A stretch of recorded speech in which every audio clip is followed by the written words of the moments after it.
ఏపీలోని అన్ని ప్రాంతాల్లో తాగునీరు, సాలిడ్ వేస్ట్, మురుగునీరు, రోడ్లు, పార్కులు, కమ్యూనిటీ హాల్ నిర్మాణం దిశగా ప్రభుత్వం అడుగులు వేస్తుందని మంత్రి నారాయణ అన్నారు.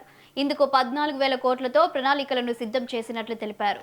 ఇప్పటికే వాటికి సంబంధించి టెండర్లు పిలిచామన్నారు. వచ్చే నెల నుంచి పనులు ప్రారంభమవుతాయన్నారు. రాష్ట్రంలోని అన్ని మున్సిపాలిటీల్లో సదుపాయాలను మెరుగుపరచడానికి 1.5 సంవత్సరం పడుతుందని అంచనా వేశారు. రాష్ట్రంలో డ్రైన్ల పూర్తికి 29,000 కోట్లు ఖర్చవుతుందన్నారు. ఏళ్ల తరబడి ఉన్న సెట్టిపల్లి సమస్యను తుడా పరిష్కరించిందన్నారు. ప్రభుత్వం వచ్చిన తర్వాత ఫస్ట్ ప్రయారిటీ డ్రింకింగ్ వాటర్కి ఇస్తున్నాం, తర్వాత ప్రయారిటీ డ్రైనేజెస్కి, ఆ తర్వాత సాలిడ్ వేస్ట్, ఆ తర్వాత రోడ్లు, డ్రైన్స్. ఇది అయిన తర్వాత నెక్స్ట్ పార్కులు కావచ్చు, కమ్యూనిటీ హాల్స్ కావచ్చు, స్కూల్స్, హాస్పిటల్స్.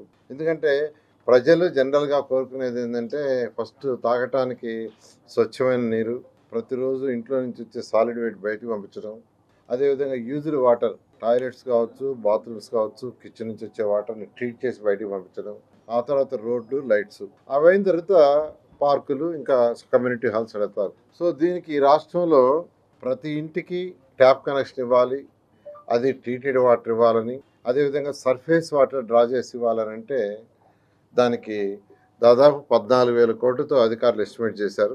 14,000 కోట్లని గవర్నర్ ముఖ్యమంత్రి గారు అటు కొన్ని కేంద్ర ప్రభుత్వం ఇచ్చిన ఫండ్స్తోను, రాష్ట్ర ప్రభుత్వ ఫండ్స్తోను, అంటే అమృత్ 2.0 కావచ్చు, ఏషియన్ ఇన్ఫ్రాస్ట్రక్చర్ ఇన్వెస్ట్మెంట్ బ్యాంక్ కావచ్చు, యుఐడిఎఫ్, ఈ మూడిట్లో 14,000 కోట్ల రూపాయలకి యాక్చువల్గా అప్రూవల్ ఇచ్చారు. 14,000 కోట్లతో టెండర్లు పిలిచాము. అవన్నీ కూడా యాక్చువల్గా ఆల్మోస్ట్ గ్రౌండ్ అయినాయి. ప్రభుత్వం